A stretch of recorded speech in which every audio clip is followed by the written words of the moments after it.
Olá, pessoal! Vamos então trabalhar hoje com as nossas estruturas de repetição. Na aula passada, no nosso vídeo anterior, a gente viu como que a gente trabalha com a estrutura sequencial e com uma estrutura de seleção. A sequencial é aquela onde a gente começa o nosso algoritmo, faz a declaração das variáveis e executa todos os comandos, um de cada vez, de cima para baixo.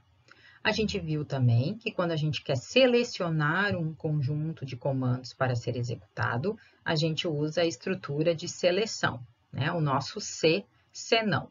Dependendo se um determinado teste é verdadeiro ou falso, a gente executa um bloco de comandos. Hoje, a gente vai ver como que eu faço se eu quiser repetir esse bloco de comandos, certo? Que são as nossas estruturas de repetição. Essas estruturas de repetição, elas têm o quê? Elas têm laços de repetição, que a gente chama, Aqueles ciclos que a gente fez nos nossos escaninhos, Então, a gente tem que sempre pensar num jeito de entrar nesse laço de repetição e também de sair desse laço de repetição. Então, a gente vai ter um desvio no fluxo, a gente volta a um ponto anterior, executa novamente, mas a gente tem que conseguir sair desse laço de repetição, tá? Por quê? O número das repetições pode ser indeterminado, porém, ele tem que ser finito. Então, eu sempre tenho que pensar numa maneira de parar essa repetição. Nós vamos começar com aquela que é a estrutura mais universal, que permite que a gente faça qualquer repetição, que é o nosso enquanto. O enquanto, ele sempre vai verificar uma condição antes de executar. A gente tem um bloco, de comandos dentro dessa estrutura enquanto faça. Vamos dar uma olhadinha na estrutura. A gente sempre vai ter aqui essa escrita enquanto, vai escrever uma condição, que vai dar verdadeiro ou falso, Então, aqui, novamente, o porquê de aprender a manipular aqueles operadores lógicos, entender aqueles operadores lógicos, Se essa condição dá verdade, eu entro no bloco, executo as ações, fim, enquanto. Sempre que eu chego aqui, eu volto para o meu enquanto, testo novamente, se dá verdade, entro no laço, fim, enquanto, volto, testo novamente e assim por diante. O que é muito importante? Que essa condição, que alguma variável envolvida nessa condição se altere aqui dentro, Se ela não se alterar em nenhum momento, essa condição vai ser verdade para sempre, ou falso para sempre, Mas aí ele nem chega a entrar no bloco. Mas se ela for verdade para sempre, eu nunca vou sair desse laço de repetição, E aí o meu programa vai entrar no que a gente chama, de um loop infinito, e não é isso que a gente deseja. Vamos ver aqui um exemplo. Eu tenho um problema que eu quero que calcule e imprima a média individual de 50 alunos. Então, aqui eu declarei as minhas variáveis, do mesmo jeito que eu tinha feito lá nos problemas que eu usava estrutura de seleção. Só que agora eu vou definir aqui uma variável que vai fazer o controle do meu laço de repetição. Eu chamei aqui de contador. Inicialmente, o meu contador é 0, ou seja, eu não processei nenhum aluno ainda. E aqui eu vou escrever o meu teste, enquanto o contador for menor que 50. Eu sei que ele vai entrar pelo menos uma vez, porque 0 é menor que 50. Li as notas, calculei a média, escrevi a média e fiz o quê? Incrementei o contador. Aqui é, então, aquela minha variável que tem que ser atualizada. Por quê? Porque ela é que é utilizada aqui. Então, agora o meu contador é o quê? 0 mais 1, 1. Sempre que eu encontro o fim enquanto, eu volto aqui e testo. 1 é menor que 50? Sim. Entro, leio outras notas, calculo outra média, mostro e agora atualizo o valor do contador. Mas como que eu vou atualizar agora? O valor dele é 1 mais 1, 2. 2 é menor que 50? Sim. E eu vou fazer isso daqui, né, uma sequência de vezes, até que o meu contador chegue no valor 50, e 50 não é menor que 50. Então, aqui é muito importante que eu tenha um comando que atualize o valor da variável que está sendo testada. Tá bom? Então, é um erro comum o pessoal esquecer de fazer essa atualização aqui dentro, e aí o programa ele não sai nunca daqui, né? Quando vocês fizerem a codificação, vocês vão ver, ele vai ficar lá rodando para sempre e vocês vão perguntar, mas por que isso está acontecendo? Lembrem que tem que sempre atualizar o valor da variável testada, ok? Uma outra estrutura que a gente tem e que é muito parecida com o enquanto é o repita. O repita, ele garante que a gente vai fazer o bloco de comandos pelo menos uma vez. Por quê? Porque ele testa no final. Repita um bloco de comandos até que uma condição seja verdade. Então, qual é a condição de existência da repetição? A condição ser falsa. Né? O repita, ele tem o comportamento dual, né, do enquanto. Ele é complementar ao enquanto. Né?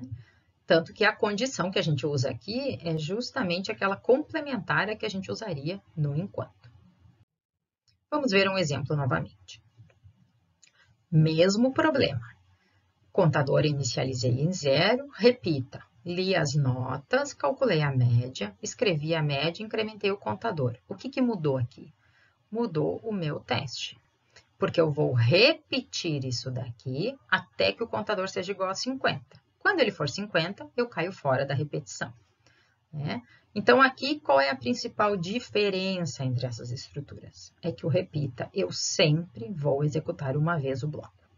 No enquanto, eu só vou executar se na primeira vez já der verdade. Se na primeira vez que eu testar der falso, eu não entro no bloco. Né? Então, a gente tem que analisar, quando está resolvendo os problemas, se não tem nenhum perigo, né? Se eu não vou fazer nenhuma operação indevida dentro do laço, né? Sem testar uma determinada condição. Né? Então, se eu... imaginem aqui, né? Se existisse a possibilidade de fazer uma divisão por 0, né? Por exemplo, eu teria que testar, porque eu não posso permitir que o computador faça isso. Né? Então, eu não poderia executar pelo menos uma vez. Né? Então, isso é só um exemplo. E aqui, de novo, eu não posso esquecer de atualizar a minha variável que está sendo utilizada no teste. Senão, eu nunca vou sair desse laço. Tá bom? Então, muitas vezes, tanto faz qual estrutura eu vou usar. Dependendo da linguagem, eu não tenho o repita disponível, né, implementado naquela linguagem de programação. Mas o enquanto eu sempre vou ter. Uma terceira estrutura que existe é o para, né, ou então o nosso for. O para, ele é uma estrutura mais enxuta, tá? Por quê? Porque a gente vai numa única linha já escrever o valor inicial da variável, a condição, né, de permanência no laço e a atualização da variável que está sendo utilizada no controle. Vamos dar uma olhadinha no nosso para aqui, então. A gente vai agora trabalhar com uma variável, que é como se fosse o nosso contador, só que agora a gente vai dizer o valor inicial dele já aqui na estrutura. A gente não precisa fazer fora, como a gente fez no enquanto. A gente já vai dizer a condição, né, qual é o valor final que ele atinge aqui. Então, aqui nos algoritmos, né, eu só posso resolver um problema se eu sei qual é o valor final que eu quero. Passo P é o incremento daquela variável, né? Como eu tinha lá de 1 em 1, aqui eu posso fazer, aí, como lá também, né? Com valores diferentes. Então, eu já digo quem é a variável de controle, qual é o seu valor inicial, qual é o valor de teste para saber quando eu saio do laço e de quanto em quanto ela vai ser incrementada. Né? Vamos dar uma olhada no nosso mesmo exemplo. Aqui eu tenho o contador, observem que eu não inicializei ele fora. Eu estou inicializando ele aqui em 1. de 1 até 50. Quantas vezes eu vou fazer esse bloco? Depende do passo. Se o passo é 1, eu vou fazer 50 vezes, porque o teste é sempre menor ou igual. Se o meu passo for diferente, claro, vai diminuir o número de vezes que eu vou entrar aqui dentro. Aqui, ó, eu não preciso me preocupar em inicializar o contador fora e nem em atualizar o valor da variável aqui dentro, né? Como eu fazia ali no enquanto, porque isso tudo já está escrito aqui na própria estrutura, ok? A gente vai ver, muitas vezes, o uso de um passo diferente de um, né?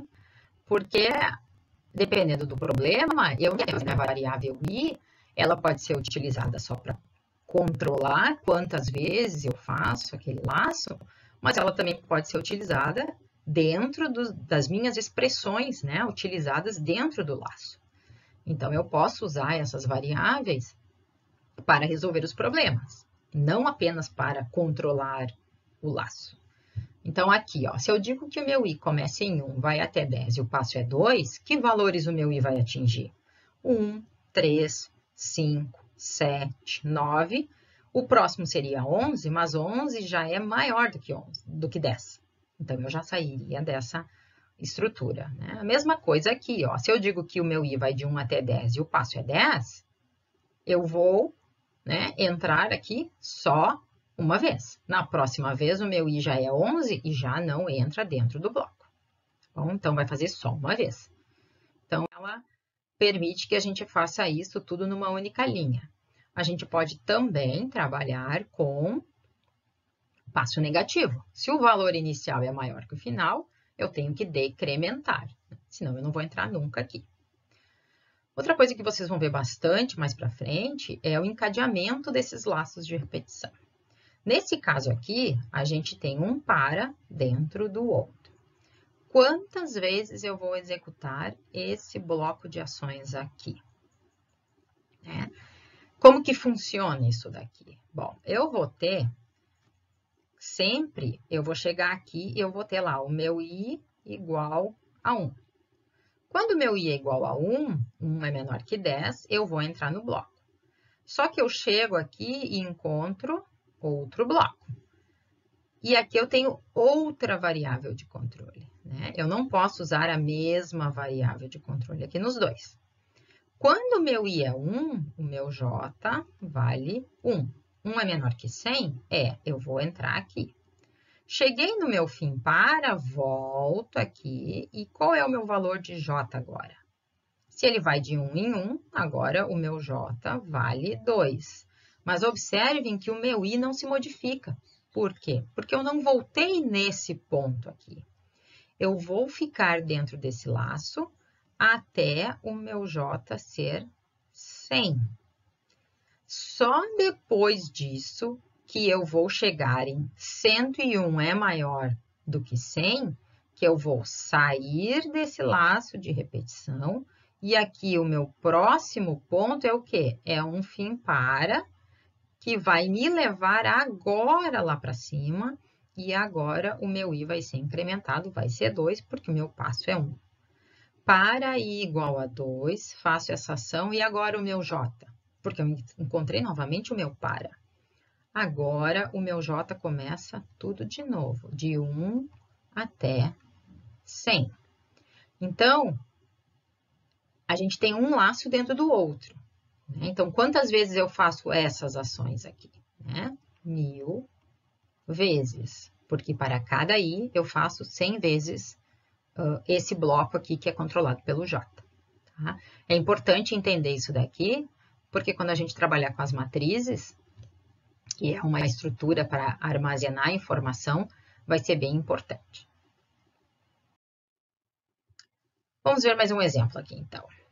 Eu falei em contador, né? A gente precisa ter uma variável que faça o controle para a gente de quantas vezes a gente entra no laço de repetição, mas algumas vezes a gente não vai sempre fazer o acúmulo, né, dos valores, a contagem de 1 em 1. Eu posso usar esse mesmo raciocínio para outros problemas, né? Então, imagine que eu queira somar valores. né, diferentes a cada vez. Então, eu quero acumular valores. O raciocínio é o mesmo. Aqui eu tenho um acumulador e eu quero, nesse acumulador, somar todas as médias de uma turma. O tamanho da turma é conhecido, é 50. Então, eu tenho aqui uma variável V, que vai ir de 1 até 50. Não deixa de ser um contador. Tanto faz o nome que eu dou para a minha variável. V, X, Y, contador, acumulador, né? Aqui eu estou fazendo esses nomes acumulador e contador para chamar atenção no funcionamento delas. O meu acumulador, qual é a diferença para o contador? Que ele vai sempre ser incrementado por um valor variável. Nesse caso, um valor informado pelo usuário, né? A cada vez que eu ler um MA, eu vou somar ao valor anterior e ao final eu tenho a soma de todas as médias, né? Posso então calcular a média da turma. Então, a gente diz que essas variáveis que armazenam a soma de uma quantidade de valores diferentes funcionam como um acumulador. Quando elas somam um valor fixo, a gente diz que se comportam como um contador. O que eu não posso esquecer? Ambas as variáveis têm que ser inicializadas e atualizadas, né? Aqui eu estou atualizando a cada laço de repetição um acumulador e um contador. Por que eu não posso esquecer de inicializar? Porque aí, se eu não inicializar com um valor, na primeira vez que eu atualizar as variáveis vai dar um problema. O computador não sabe que o valor inicial é 0. E o valor inicial não precisa ser 0, né? Ele não tem um valor padrão inicial. A gente tem que informar, tá bom? Algumas vezes a gente não sabe quantas vezes a gente vai repetir um determinado laço de repetição, mas a gente tem que encontrar uma maneira de parar esse laço de repetição. Nesses casos, a gente diz que usa um finalizador, ou seja, é uma informação que é atualizada pelo usuário, normalmente. Então, imagine que eu tivesse esse mesmo problema de acumular as notas, né? Eu quero somar todas as notas de uma turma. Então, eu posso agora ler esse meu X, onde o meu X é uma nota. E essa mesma variável eu vou usar para finalizar o meu laço de repetição. Então, eu li a primeira nota. Essa nota é menos 1? Não, porque uma nota nunca vai ser menos 1. Então, é um bom valor para eu usar como finalizador. Vou acumular esse X, vou incrementar um contador, só para eu saber quantas vezes eu fiz, isso pode ser interessante para mim, né, no futuro, e vou ler uma nova nota. Se essa nota, vou voltar aqui, for diferente de menos 1, significa que ela deve ser acumulada. Vou contar, leia X e vou ficar aqui até que o meu usuário digite menos 1. Né? Ao final, eu tenho o quê? Eu tenho a soma de todas as minhas notas, tá bom? Então, o finalizador, ele tem que ser, o programador tem que saber o que vai ser o finalizador e o usuário também tem que saber qual é a condição de parada, porque senão ele não vai saber interagir com esse algoritmo, tá bom? Aqui a gente tem, então, um resumo, né, das nossas estruturas. Eu posso usar o enquanto, o repita e o para. No enquanto, eu sempre vou fazer, né, eu posso fazer nenhuma ou muitas vezes. No repita, eu sempre faço pelo menos uma. E no para, vai depender do passo que eu definir, ok? E na próxima aula? Né? Na próxima aula, a gente vai avançar e vai começar a trabalhar com as nossas linguagens de programação, que no nosso caso será a linguagem C. Aqui eu deixei uns vídeos para vocês darem uma olhada, né? Sempre com a ideia de fixar o conteúdo, e a indicação do livro que eu utilizei para preparar esse vídeo. Tá? Mas vocês podem consultar qualquer livro de algoritmos, que os conceitos são os mesmos, certo? Então, não precisa sempre ter exatamente esse livro que eu coloquei, mas eu indico para vocês aquele que eu usei para preparar a nossa aula, ok? Não deixem de ver os vídeos de exercícios, tá? O material complementar, os slides dessas aulas, né, que ajuda vocês a gravar. Então, alguns slides estão mais completos do que as videoaulas, tá? E o material que a gente sempre coloca para vocês fixar o conteúdo, tá bom? Até breve, então.